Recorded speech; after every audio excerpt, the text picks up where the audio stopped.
Yes, a very good evening once again. Thank you so much for tuning in and keeping it with us. Welcome to our second edition of UBC News tonight. We'll start with a look at the top stories and then the news in detail.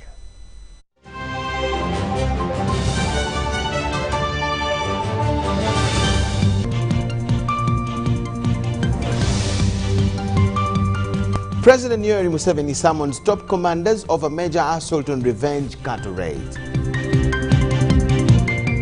Minister Ichweru petitioned over delayed widening of Unyama river banks. Domestic flights resume at Kabul International Airport.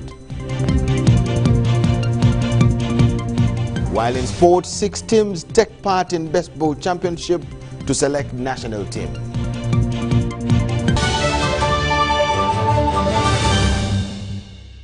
UBC News Tonight, welcome aboard. It's me, Michael Jordan Lukomwa, with Elizabeth Nakakuni.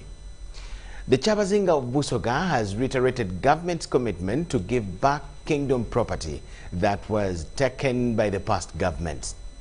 He was speaking during his 7th coronation anniversary at Igenge Palace in Bugembe, Jinja District. The central government was represented by Honorable Peace Mutuzo, State Minister for Culture.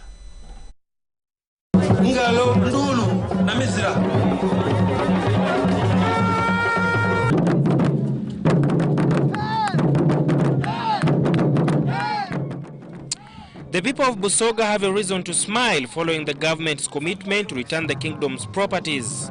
Speaking during his 7th coronation ceremony, the KYABAZINGA directed the Prime Minister to identify a committee that will discuss with government the process of returning the kingdom properties.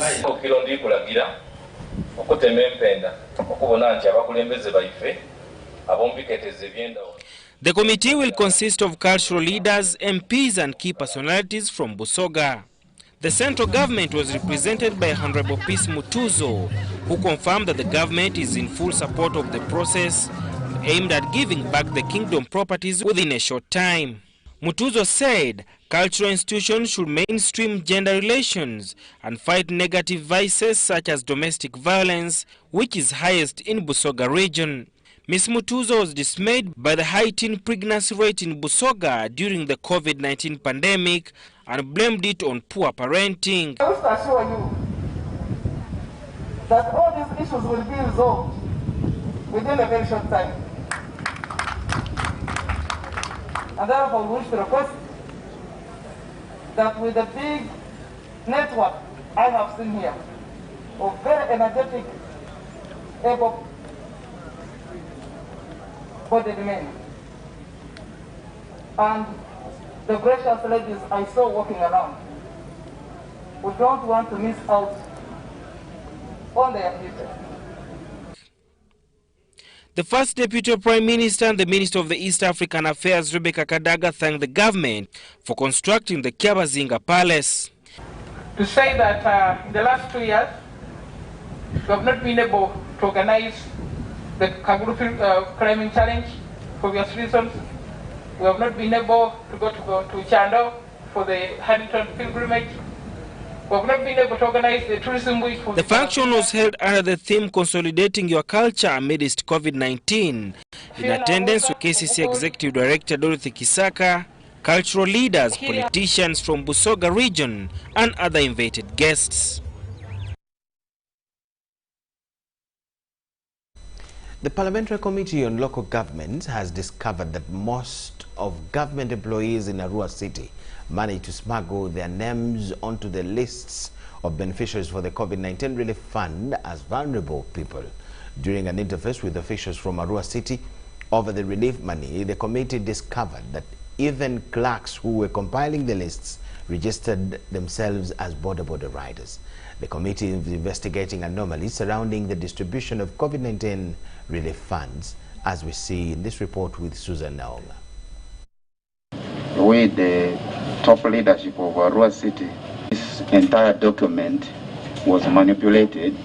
Rashid Onzima and Lazarus Odipio, both teachers on government payroll, are among those that received the 100,000 shillings COVID relief meant for vulnerable persons who had been affected by the lockdown. There are so many teachers on government payroll who benefited from this exercise. For example, I'll ask you to call Mr. Rashid Onzima. Rashid Onzima registered as a cobbler, while Lazarus Odipio registered as a private school teacher at Saivu Division, Awindiri.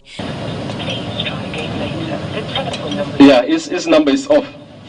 But there are many others. In the categories of vulnerable groups that were listed to receive these funds included boda riders, baggage carriers, saloon operators, comedians and drivers, among others. However, during the interaction with officials from Arua City, the committee discovered that all data clerks manning the register also smuggled in their names under different categories of vulnerable groups.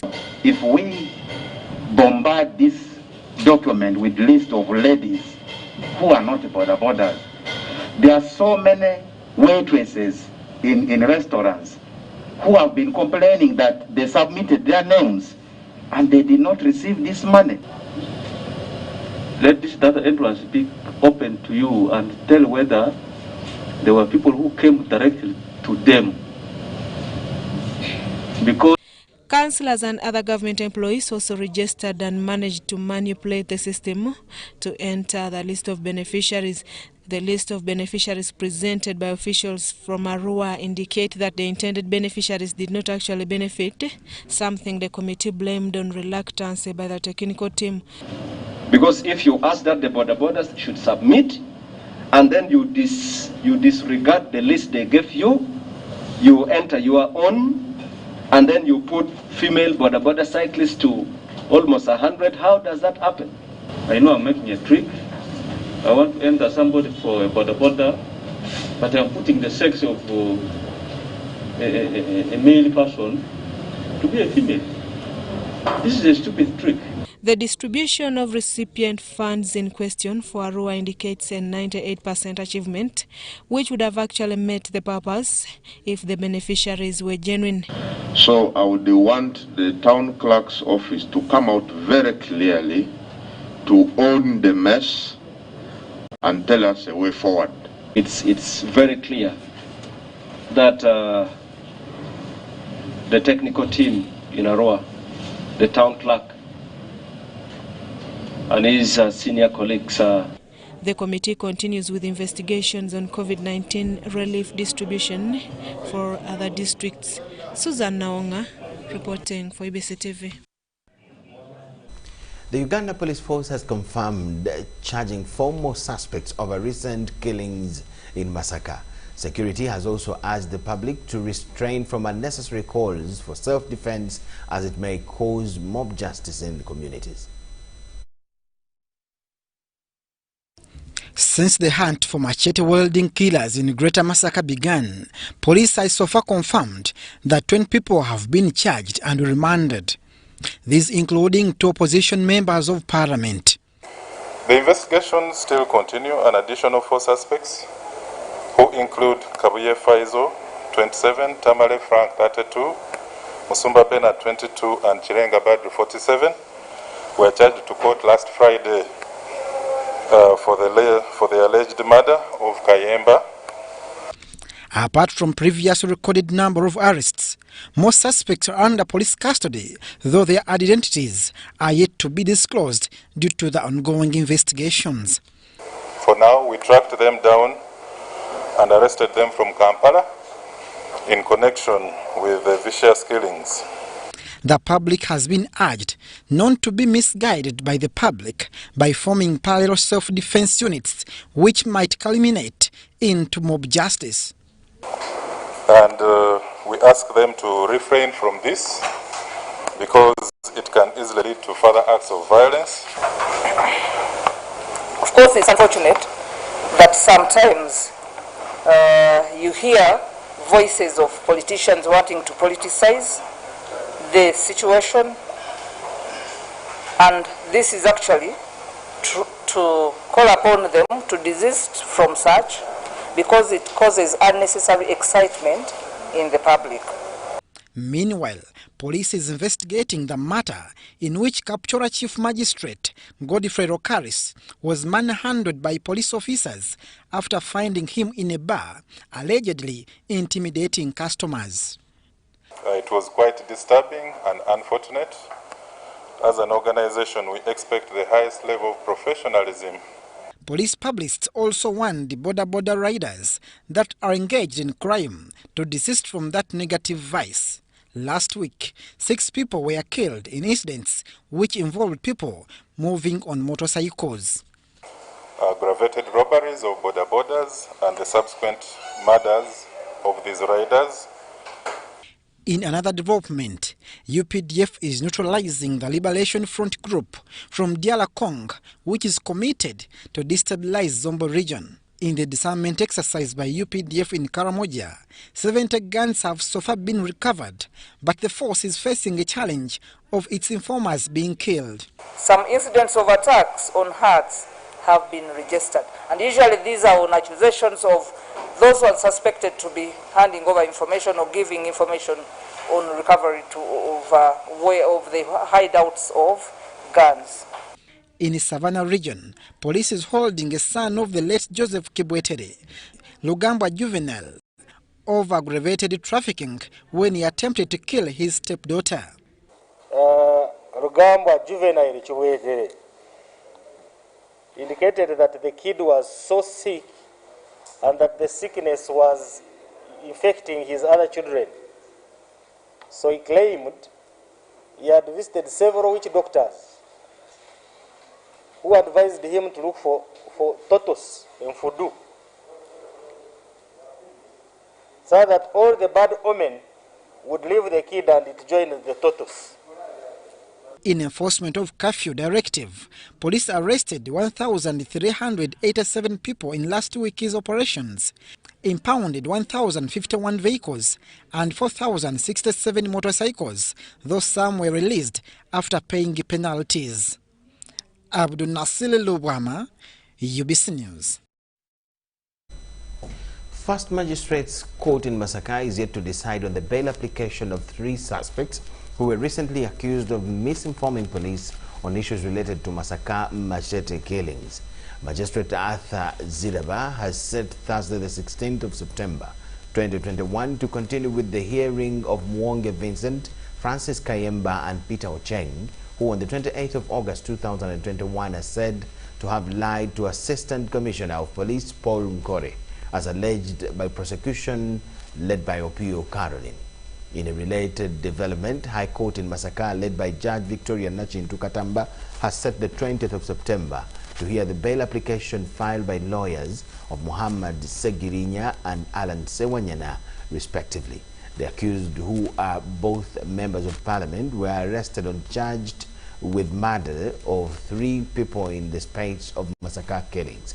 Lawyers under the umbrella Lukwagan Company Advocates, led by Becca Sekanjako, have requested in their bail application that court considers the accused being, among others, members of parliament and sickly. The duo were arrested for allegedly masterminding the death of Tadeo Chiyimba, Chiza Francis Nswa, and Sulaiman Kakoza on the 23rd of August 2021. Receive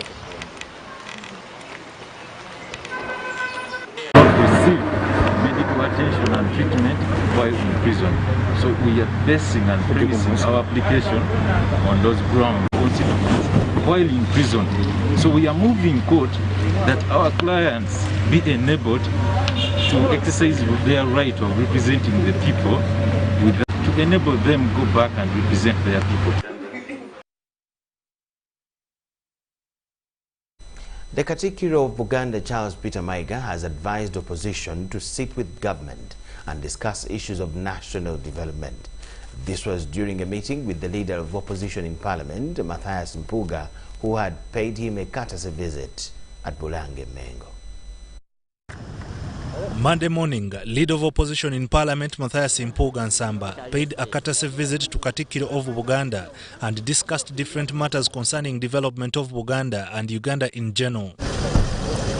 During the meeting, Katikiro Charles Peter Maiga advised the opposition not to oppose every government program, but advise where necessary. That the people in opposition should adopt their philosophies or ideologies or even objectives. But for purposes of each side, that of the government and of the opposition, to learn about the programs each side has. Mr. Mpuga narrated to the Katikiro how recent murders and insecurity in Greater Masaka left many people in fear and others vacated their homes. I have shared with the Katikiro the state of insecurity in Buganda, especially in Masaka, Greater Masaka, in Budu. These are matters of mutual interest, and it was imperative that we share. I have given the Katikiro a copy of our legislative agenda that we launched over a month ago, and it interests them. We believe we can share with them and other kingdom areas these issues with a view of generating the desired debate about the future of this country. Katikiro also advised those in opposition to sit with government and come up with lasting solutions to poverty among the youth and create jobs for them. Shadow cabinet should come not to criticize, but to render advice. And I think it's important for the government and the shadow cabinet to move together in a number of areas. For example, in the area of education, the area of health. Mr. Mpuga was accompanied by the chairperson of Buganda Parliamentary Caucus, Mitiana Woman Member of Parliament, and other dignitaries. Sebira Andrew compiled this report. The Forum for Democratic Change President, Engineer Patrick Boy Amriat, inaugurated the new National FDC top leadership at the party headquarters in Najanankumbi.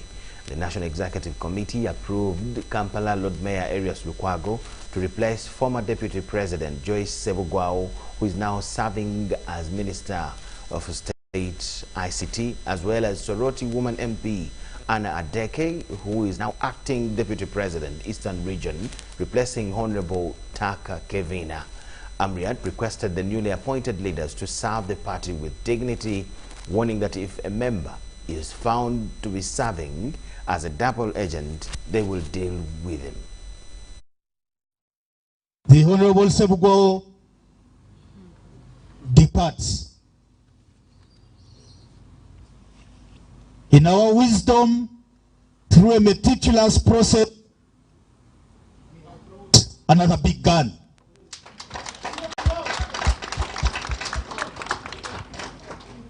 If the other one was an AK-47, this one is a cannon.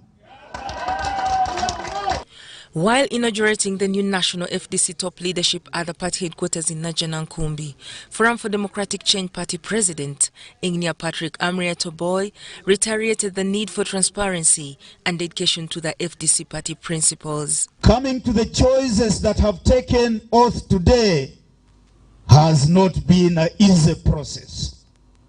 As I said earlier, this was a meticulous process to discover, to underline those competent to carry out the duties that they have respectively been assigned to do.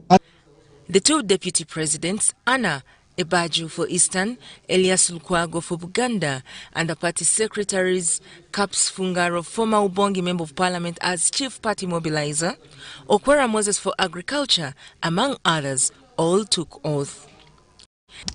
I, Adeke Anne Ebaju, swear that I will faithfully perform my duties as Deputy President.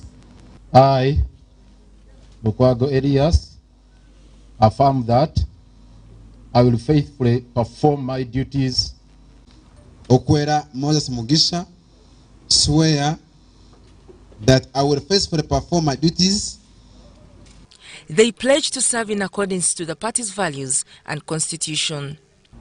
I do accept that appointment, and I promise to serve to the best of my abilities, to the best of my capacity. I'd like to unequivocally accept my nomination and accept the honor that you have bestowed upon me. I'm a founder member of the Forum for Democratic Change. I have been able to interface with many members of the party at the national level and also at the district levels, even down to the sub-county levels. So The young adults need to know that the biggest way of now getting money is through agriculture.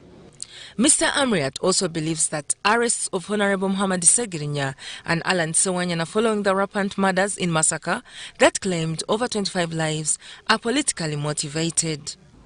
The arrest, in our view, of a number of individuals, particularly the arrest of the Honorable Rotary Club Uganda is celebrating the arrival of its president, Shekar Meta, and his wife, Rashi, in Uganda. Meta is on a 3-day visit covering projects undertaken by Rotary Club Uganda.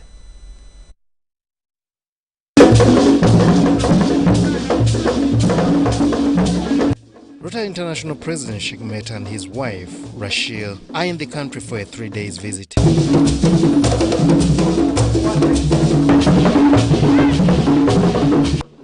On arrival, a warm reception from Rotary Club Munyonyo amid its cheers and elation.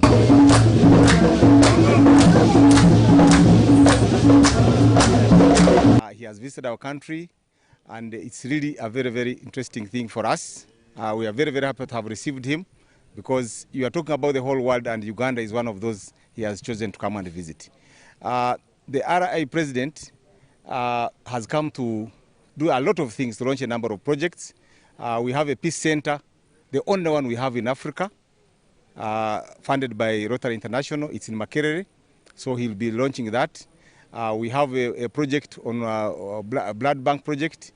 Meta commended works of Rotary Club Uganda of uplifting humanity and investing in health, among other aspects of uplifting the well-being of society. Spearheading the development of the Samowori Rotary Vijana Power Village, which is an intervention to address the explosive challenge of unemployed youth in Africa and consequent vicious cycles of unemployment, fueled crime and violence. On agenda is the inauguration of the Board of Trustees of Awol Rotary Vijana Poor Village, breaking ground for construction the Cancer Center at Nsambya Hospital, launch of the Maternal Child Health Program at Kawempe Hospital, meet with President Yoweri Kaguta Museveni and the Speaker of Parliament, Jacob Olanya, among other activities. Any program for community development, skill development, you don't see the results in 2 days' time, or a month's time, or 2 months' time. It takes years to do that, and it needs a lot of patience, perseverance.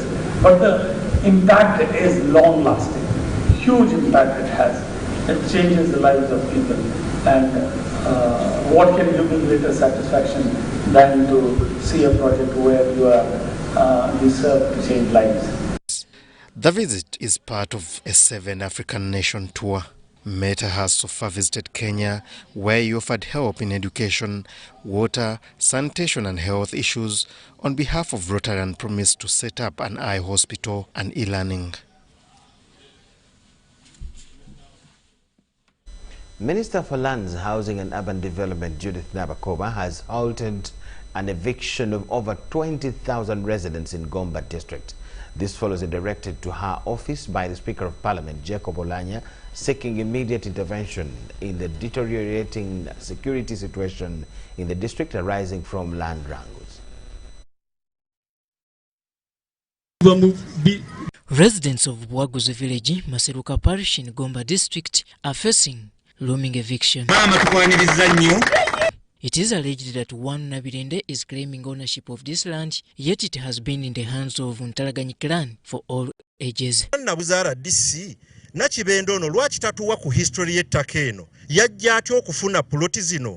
This is a matter arising from recent violence in the area where residents hacked to death land surveyors sent by the purported landowner.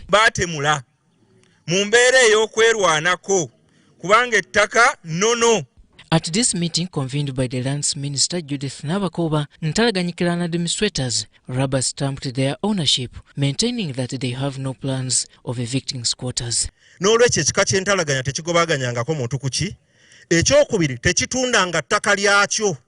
President kyayagala be bantu be okubeera nga buli omu atudde entende, tewaliiwo buzibu, tewaliiwo kutiisibwa.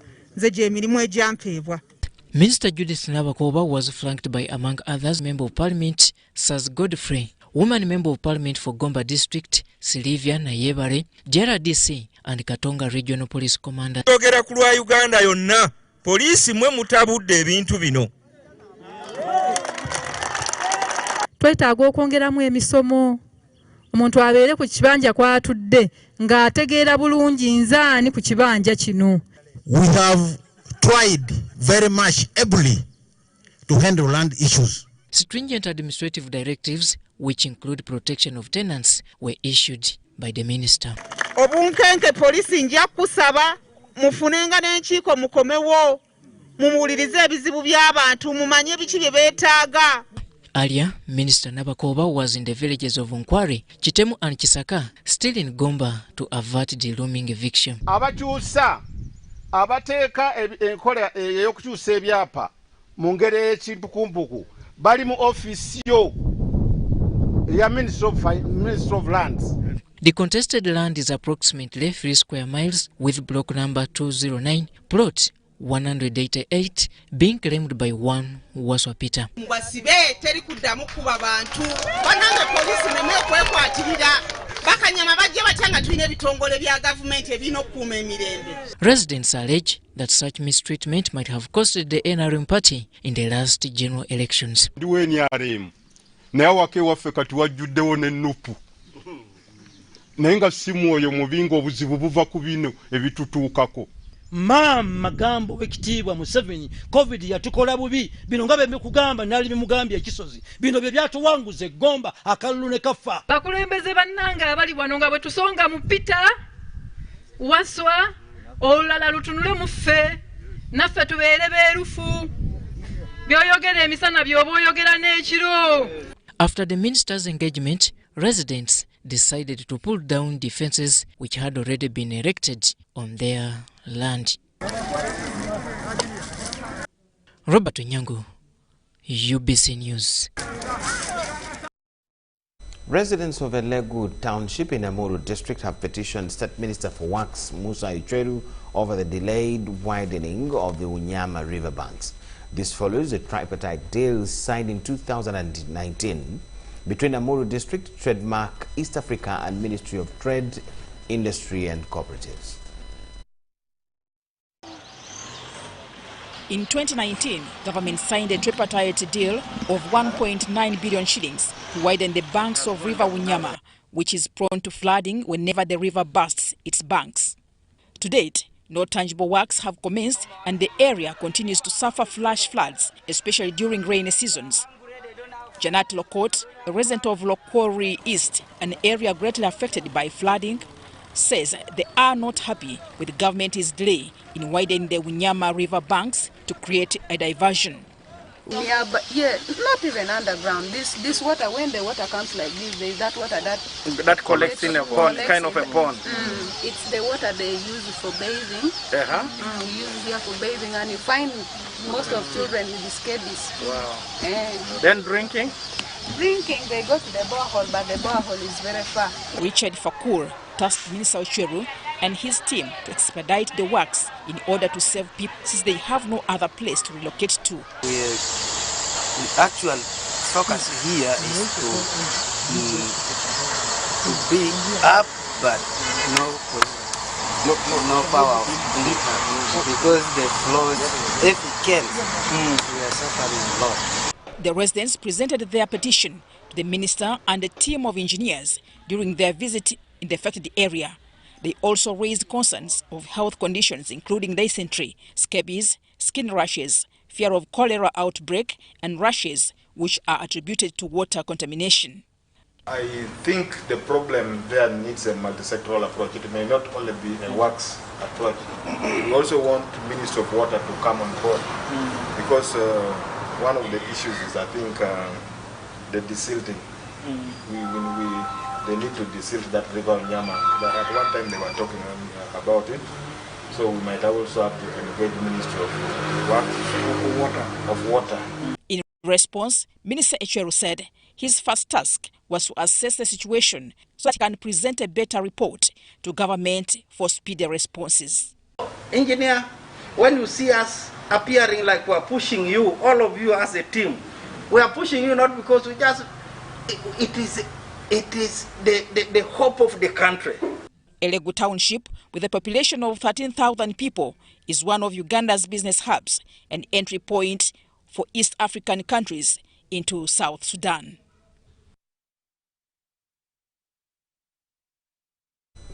UBC News tonight. From Elegu, we'll take a very short break. Do not miss what we have on return. Keep it with us.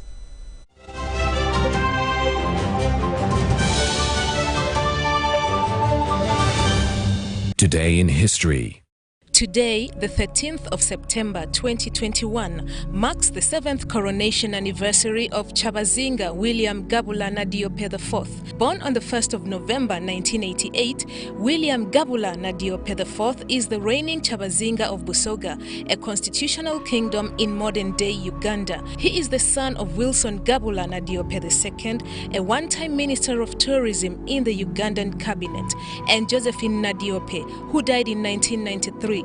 Prince William Gabula was crowned as the 4th KYABAZINGA of Busoga on the 13th of September 2014.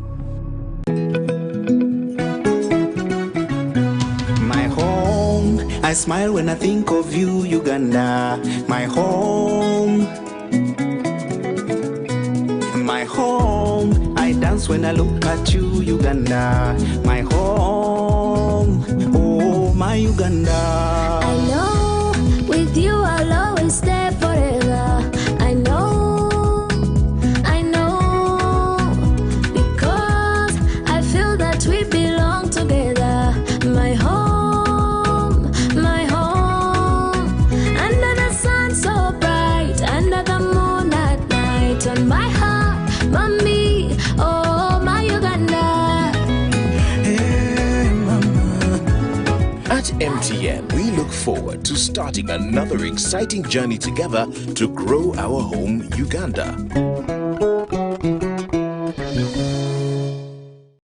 Echa COVID-19 kijja kugwa only if we stay at home, observe physical distancing, wear masks properly, sanitize or wash our hands with soap and water regularly, or get vaccinated now.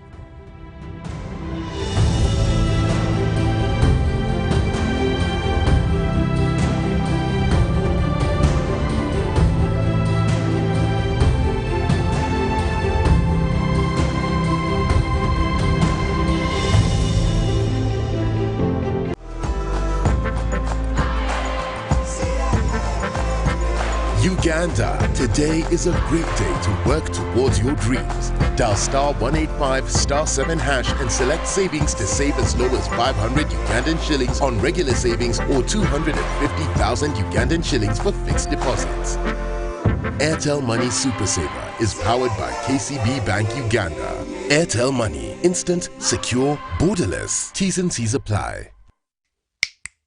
5 for 5, 5 times the winning, yeah. 5 times the happiness, yeah. 5 times the luckiness, yeah. 5 for 5, oh yeah. It's 5 for 5. 5 for 5, 5 times the money, yeah. 5 times the shopping, yeah. 5 times the prizes, yeah. 5 for 5, oh yeah. It's 5 for 5. 5 for 5. 100,000 Uganda shillings weekly in the 5 for 5 jackpot. Simply download the Center mobile app. Click Center on the go to open your account online. Transact 5 times or more using Center Mobile, Center Visa, and Center Agent to stand a chance to win. The more you transact, the higher your chances of winning. So, participate in the 5 for 5 jackpot and win millions in daily and weekly prizes. The 5 for 5 jackpot is brought to you by Centenary Bank, our bank. Centenary Bank is regulated by the Bank of Uganda. Customer deposits are protected by the Deposit Protection Fund.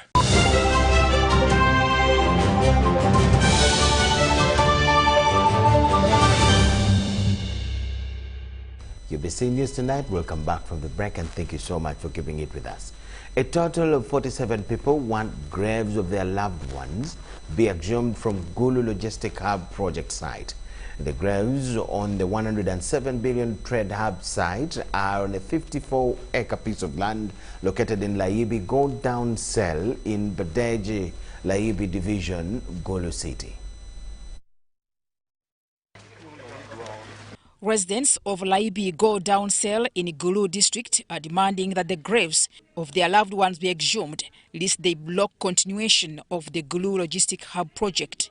Construction of the GULU Logistic Hub commenced in June and is now at 65%.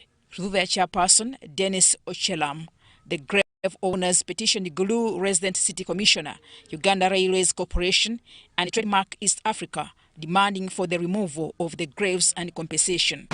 So they say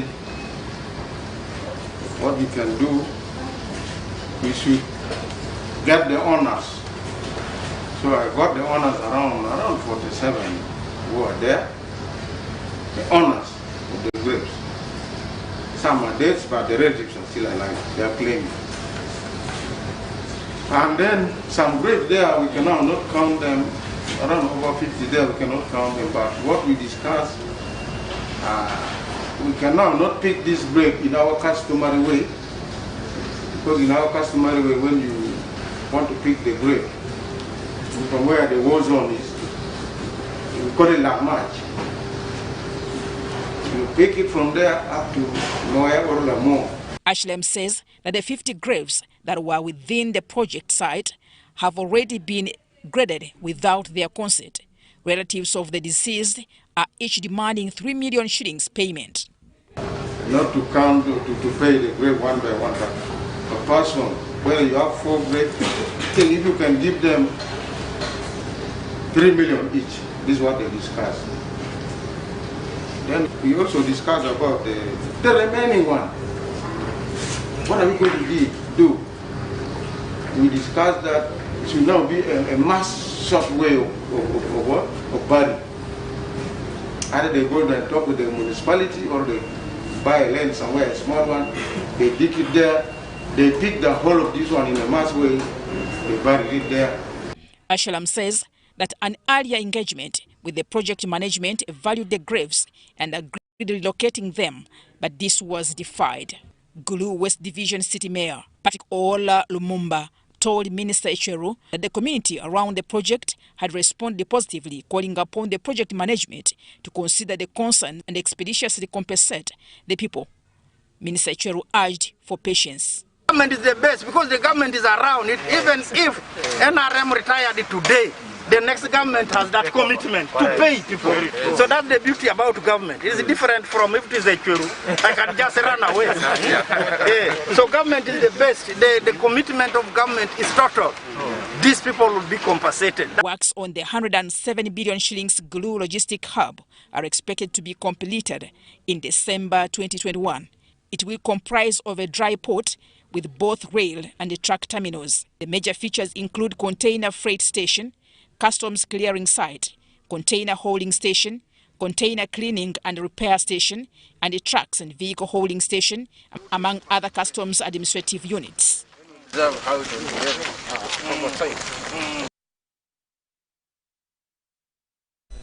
Officials from the Prime Minister's office have joined Kanungu leaders and civil servants to sensitize them on prevention and control of disasters during the rainy season. Kanungu district is among the disaster-prone areas that experience heavy flooding and drought. Okechi Manuel, the disaster preparedness officer in the Prime Minister's office in Kanungu, says there is need for constant sensitization of the community before calamity strikes. Key recommendation from the National Risk Atlas, which has actually been taken by the NDP3, is that we need to mainstream risk management in the development plan, and a district local government like this one of Kanungu is a planning unit. So that's why we needed to have an engagement with them, highlight the findings of the risk assessment, like you put more drought, and of course Kanungu is among the moderately affected areas. The Deputy Environmental Officer Kanungu at Haire Shiba says they have been sensitizing the community against wetland encroachment, but affected with less manpower, like the environmental police, to deal with those who default rules and regulations.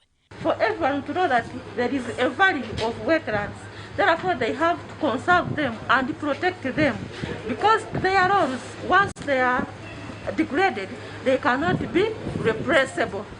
Therefore, what we have done as a district is to sensitize them. And we are also calling out for politicians to give us a hand, so that wherever they go, wherever they meet people, they also support the initiative of conserving and restoration of this degraded ecosystem. Stanley Akol, National Emergency Coordinator, advised communities living on mountainous slopes to move to safer households that are in good altitude. He also asked the district leaders to advise people to plant trees on mountain slopes to control flooding and soil erosion. Might be homes of their relatives, homes of friends that are in safer places. In addition to that, we urge the district to engage the communities, especially the district community development officer, to engage the communities so that they plant trees along these hills, along the steep hill slopes, so that we have retaining roots that can retain the soils.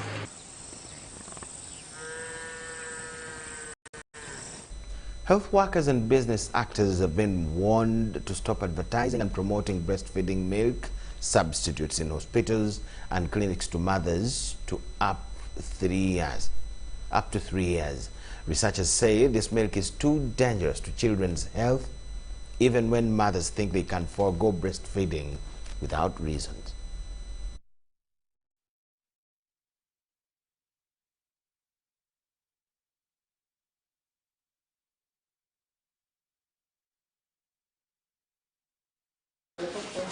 About 64% babies are breastfed till the age of 2 years, according to UNICEF and WHO, while 1 in 5 babies are not breastfed. This has affected babies' growth, and it's from this backdrop that researchers at MAKERERE University have warned business actors and health workers to stop breastfeeding and promoting breast milk substitutes in health centers, hospitals, and supermarkets. Nothing should be promoted between 0 to 3 years. There is no advertising in the general public, no free samples or low-cost supplies to the health facility, no promotion of products in or through healthcare facilities. Even in the supermarket, they are not supposed to advertise or promote their product. Healthcare workers and health systems should comply with the code. Nalubanga has asked mothers who fail to create time to breastfeed their children to be guided on how they can milk their breasts and feed their children in their absence. Consult.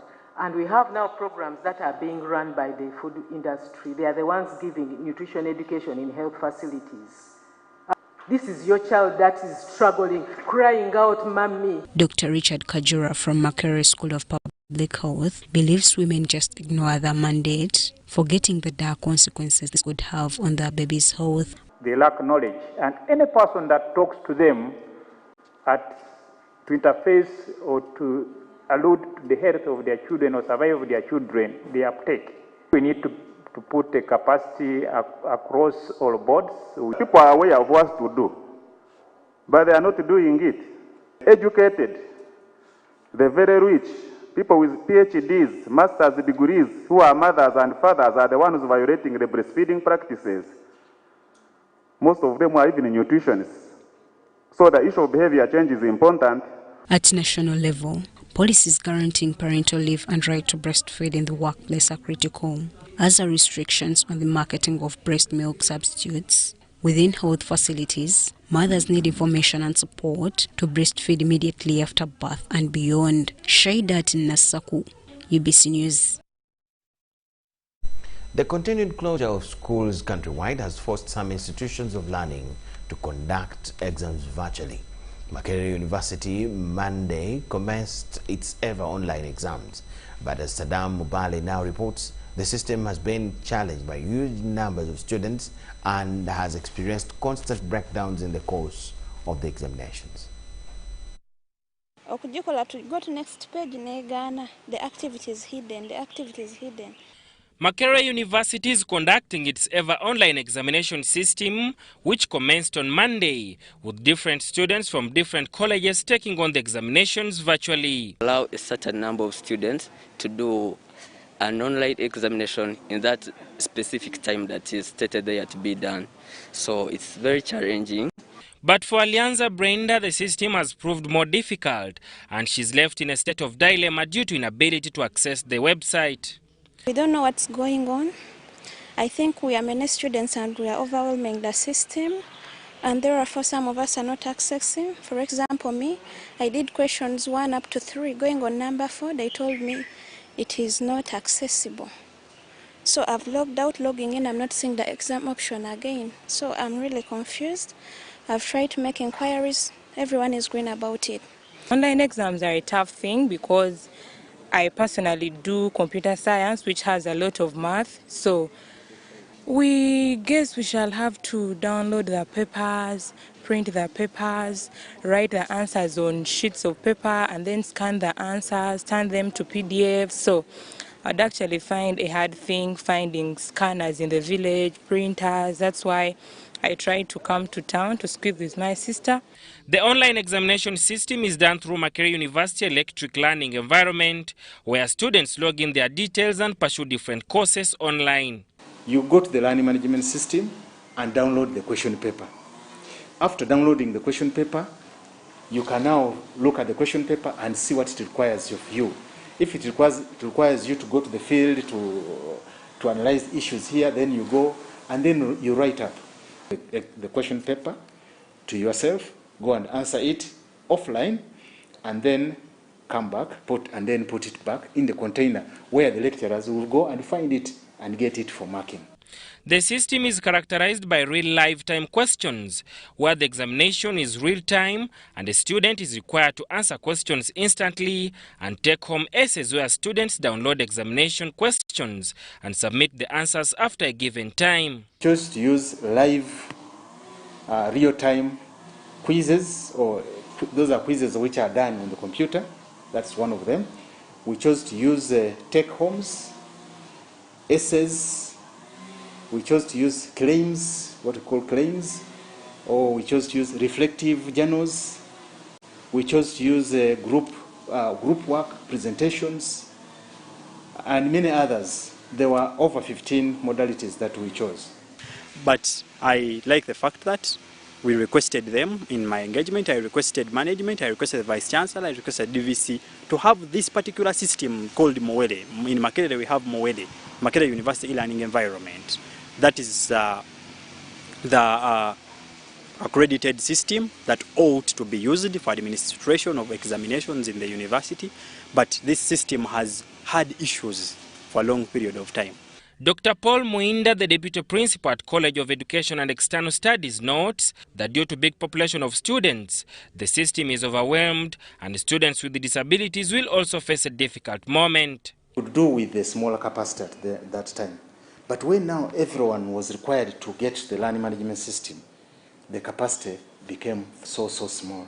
So we needed to upgrade. Of course, students with disabilities, or who are physically challenged, you would realize that maybe the e-learning mode of learning may not be favorable for some of them, and we do not yet have the gadgets for these students. Sada Mubale, UBC News, Kampala. The National Resistance Movement Deputy Secretary General Rosemary Namayanja has assured National Youth Council leaders to position themselves in a locus of advantage to attract opportunities. This was during a National Youth Council meeting for Buganda region youth leaders that was held at Kasana Luwero Diocese Pastoral Center in Kasana Town, Luwero District. Why they are being sidelined by government from various economic empowerment projects, including jobs. To discuss matters of young people and how the young leaders across the country view those matters, but also to contribute as young people to the conversations in the country on development, on government programs, and on emerging issues in the country.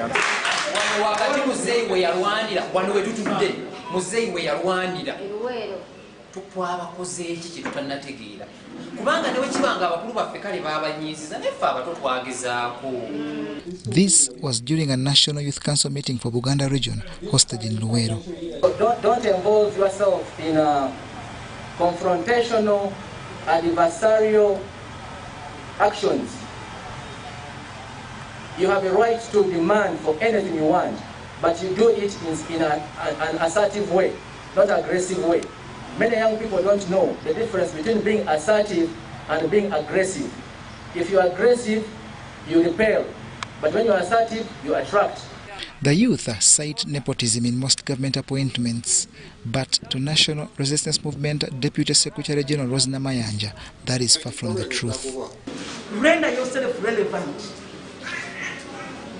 such that whoever is making their equation, it is incomplete without you. As a youth leader in your district. Started in 1993, the National Youth Council is mandated to unite the youth of Uganda by engaging them in productive activities that can arm them from manipulation. Okay, I'll take only the inquiry, then we can proceed. Residents of Busoga sub-region have expressed worry over the possibility of losing out on various projects and developments due to divisions among the area members of parliament. This follows the election of another parallel leadership of their parliamentary caucus led by Kisa Stephen, despite having earlier chosen Edi Saviye in the same position. Residents are now worried that they might lose out on development projects due to divisions among their leaders. My honorable members of parliament from Busoga is to reconcile and come together. Because when we are together, we shall do so many things together. Total loss. When there is the division of those MPs, we have two caucuses as Busoga, it is a total loss and what development. Because when you consider going on divide and rule, it means everything will be done on divide and rule. The vice chairperson, Iganga District, Halid Mukacha, points out that having two factions of leadership will create a vacuum, hence failure to lobby for development initiatives in the area. I would have loved at least all these two conflicting parties to come together and dialogue so that they come up with one single Busoga parliamentary caucus, simply because the essence and the obligation of this caucus is to voice the views of the people of Busoga. The divisions emerged during campaigns and election of Speaker, where the old leadership was accused of supporting Jacob Olanya instead of Rebecca Gadaga, who hails from the region. The residents have asked members of parliament from Busoga to unite for a common goal. Busoga has 11 districts with 44 members of parliament.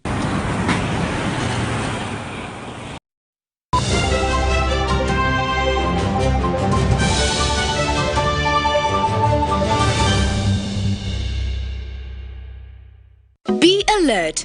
Do not share your Airtel Money PIN number with anyone. Airtel Uganda employees will never ask for your Airtel Money PIN number on call, SMS, or by email. All SIM card registrations, SIM card verifications, or SIM swaps are done at clearly branded Airtel shops and not on phone. To report any fraudulent activity, please call 100 immediately. The official calling number for Airtel promotions is 0200 100 100. Stay alert on Airtel Money. Instant, secure, borderless. Getting GoTV was the best decision James has ever made. Finding a good place to watch football was never easy, but it was costly. Until James discovered something big. Now he can finally enjoy the benefits of homegrown advantage with a decoder and 1 month of GoTV value. For just 25,000 shillings, enjoy the world's biggest leagues and cap competitions. GoTV Uganda, love it. Join us virtually as we celebrate URA's 30th anniversary and annual Thanksgiving service. The event will be live on all major TV channels and on Zoom. The guest of honor will be His Excellency, the President, Yoweri Kaguta Museveni. The celebrations will take place at the Kololo Independence Grounds on the 15th of September 2021, starting at 10 a.m. Ebenezer, thus far the Lord has helped us. Lord, I am thankful. for the name of Jesus, thankful for the blood that cleans us. Lord, I'm thankful for you. Each day I am thankful, thankful for the Spirit's leading, thankful that in you there's healing. Uganda Revenue Authority, developing Uganda together. Brought to you by Transact 5 times or more using Center Mobile, Center Visa, and Center Agent to stand a chance to win. The more you transact, the higher your chances of winning. So, participate in the 545 jackpot and win millions in daily and weekly prizes. The 545 jackpot is brought to you by Centenary Bank, our bank.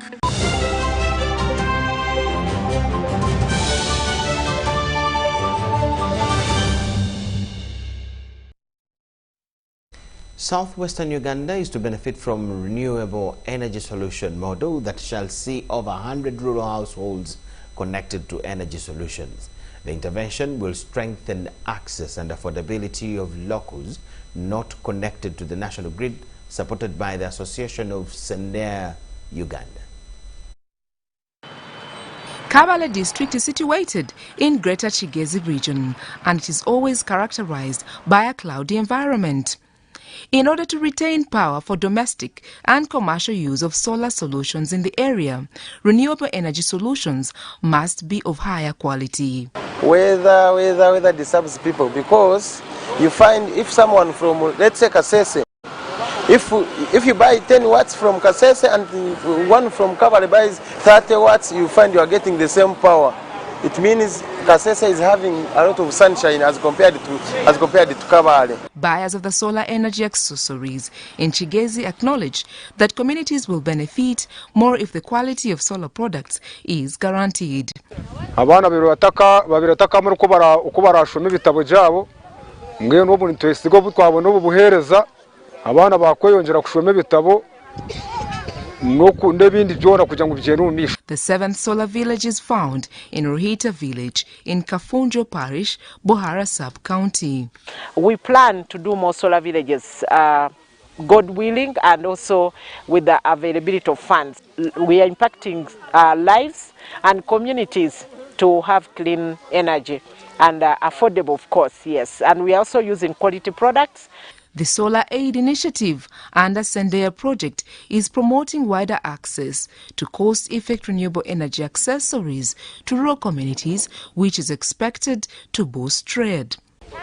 We decided through our Sendea network that we would support these communities, especially the communities at the very, very bottom of the pyramid.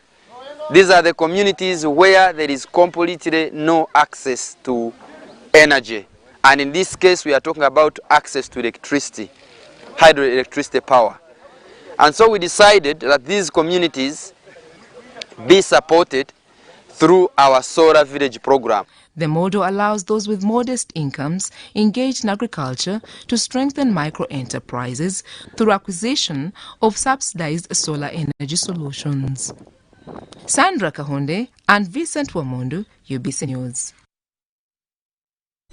The Danish Trade Council have organized a food and agriculture tour program to explore development and understand the dynamics in the agriculture sector in Uganda. The council is set to visit farmers across the country with an aim to improve the value chain of farm produce. The Danish Food and Agriculture Delegation is to educate farmers with more knowledge and technology on value addition of agricultural products. Scouting to see the market, and we have an outlook for the future, short term, mid-term, and long term, to see how we can engage even further, and that could eventually turn into investments. And as I mentioned, this project about the grain hubs. That is a sign of that you really see a good business case here, because this country is so prosperous in natural resources. And the delegation, in partnership with different companies, is to visit different farmers across the country with an aim of providing more technology in farming. Part of this delegation is about meeting the customers, right?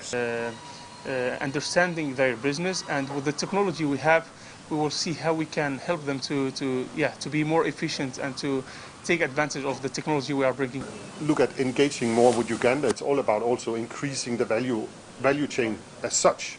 If we could make that more thorough, that analyzes and understand it better, then we also will be better to help. Regulations on quality of food and products grown in the country were highlighted as challenges hindering exportation. About securing food loss, addressing that issue that a lot of crops are wasted, unfortunately, and we can help with that, increase the yield in that sense that we are not losing so much food produced here. UNBS commits to support the Danish delegation in the process of establishing, implementing and ensuring standard of agro products. The initiative intends to increase on the country's agriculture exports. Lydia Chomkama, UBC News. Was brought to you by... The 5 for 5 jackpot is brought to you by Centenary Bank, our bank.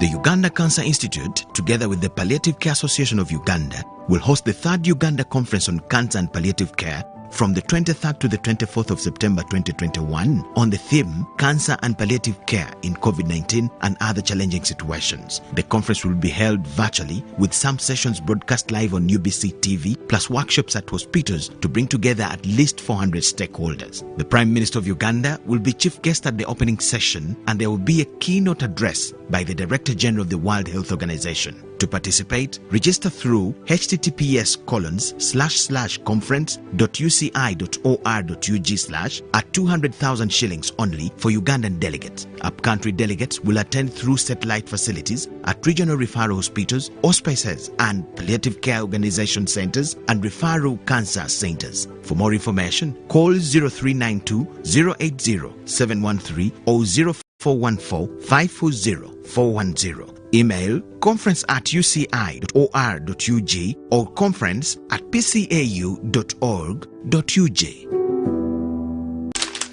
You know, you could just buy a new smartphone from anywhere in Uganda. Dial *175*94# to activate their 100% double data bonus offer on weekly or monthly bundles for 3 months. Better yet, you automatically receive free 1 GB valid for 30 days. You are hooked already, aren't you?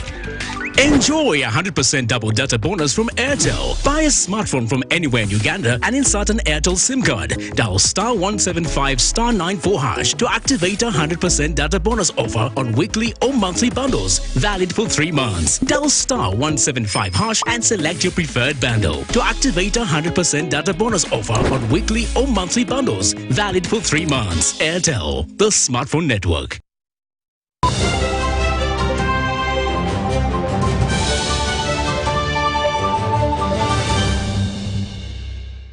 Uganda Baseball and Softball Association have organized their first competition in about 2 years. The association, like all other sports federations, was affected by COVID-19 but has returned with the All-Stars Championship at the Uganda Little League Baseball and AVRS School in Nachire Mpigi district. Right leg that is mob space mechanics. Ready? Let's go. 3, 2, 1, let's go. 3, let's go. Let's go. And look at where you are. Let's go. Go. That's all. That's all. Okay, back.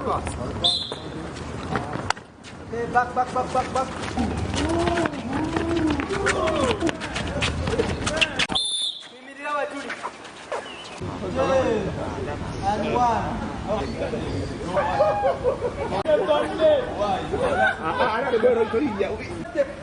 One step.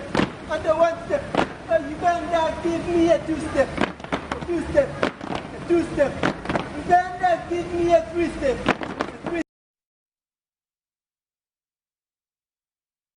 Uganda will play South Africa's side DCS first in the 2021 International Males Tournament, whose draw has been made in South Africa. The action at the 5-team tournament starts tomorrow at the Hartfeld Arena with Uganda scheduled for a 10 a.m. start that will be preceded by Kenya's game against Action from South Africa. After the opening ceremony, South Africa will play Kenya before Action faces DCS, while Uganda and South Africa will climax day one action. The round robin continue till Friday and will be followed by the final between the top two ranked teams, while third and fourth placed also vie for final ranking positions. Uganda is at this tournament being represented by 12 players, including team captain Katon Nordin, James Bogere, Stephen Oriam, Chimboa Hussein, and is tutored by Vincent Chuanuka.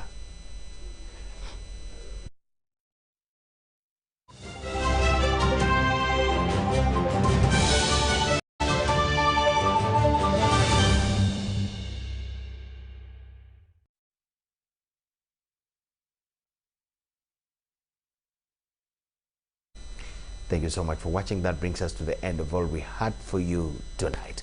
My name is Michael Jordan Lukomo with Elizabeth Nakakoni. We'll leave you with Daphne Kabasita that has the weather report. Enjoy the rest of the night. Bye-bye.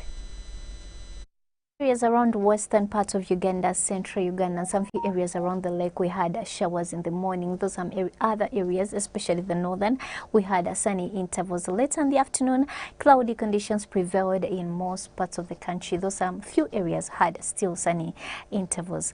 According to the report that received today morning, Toro reported the highest amount of rainfall of 30.2 millimeters. Weddelai, we had 6.4 millimeters. Gulu, we had 4.8 millimeters. In Tebe, we had 3.4 millimeters, and then Jinja we had 2.0 millimeters.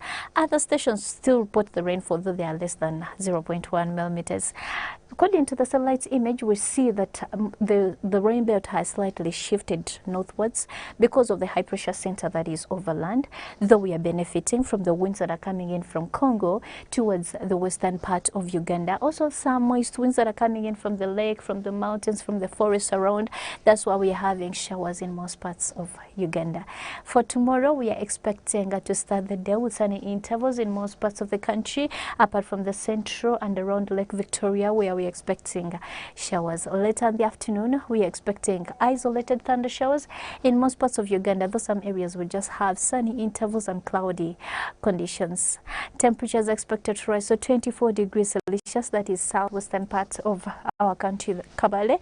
Other areas we're expecting temperatures to rise from 27 to 29 degrees Celsius. Going to Nairobi, we are expecting sunny intervals, cloudy conditions, and some isolated showers in London, Paris, and also in Moscow, though in Paris it will have thunder showers. In Dubai, we're expecting sunny conditions with temperatures rising to 40 degrees Celsius. I'm Daphne Kabasita Nsamba from Uganda National Meteorological Authority. For more information about weather, don't hesitate to click on our website and also to dial *255 *85# for more information about weather. Have a blessed evening.